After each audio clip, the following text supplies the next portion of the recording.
विधानसभेच्या मतदार यादीत 45,000 नावे बेकायदा घुसवली। यादी दुरुस्तीशिवाय मनपा निवडणूक जाहीर करू नका। माननीय अनिल गोटे। प्रतिनिधी चंद्रशेखर अहिरराव, धुळे।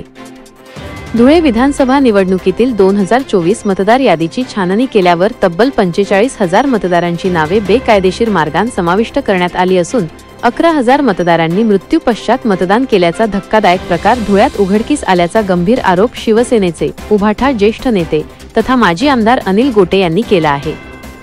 या प्रकरणी सखोल चौकशी करून योग्य दुरुस्ती केल्याशिवाय महापालिका निवडणूक कार्यक्रम जाहीर करू नये, अन्यथा त्याचे परिणाम भोगावे लागतील, असा गंभीर इशाराही गोटे यांनी यावेळी दिला। या संदर्भात आपण राज्य निवडणूक आयोगाकडे तक्रार दाखल करण्यात आली असल्याचे स्पष्ट करत माजी अनिल गोटे यांनी यावेळी मांडले।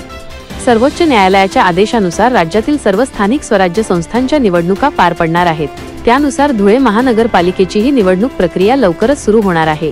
भारतीय राज्यघटनेनुसार निवडणूक पारदर्शक व स्वच्छ वातावरणात पार पडणे अत्यावश्यक आहे। यासाठीच राज्य निवडणूक आयोगाची स्थापना करण्यात आली आहे। निवडणुकीतील सर्वात महत्त्वाचा घटक म्हणजे मतदार यादी, जी अचूक आणि शुद्ध असणे आवश्यक आहे, असे देखील त्यांनी यावेळी सांगितले।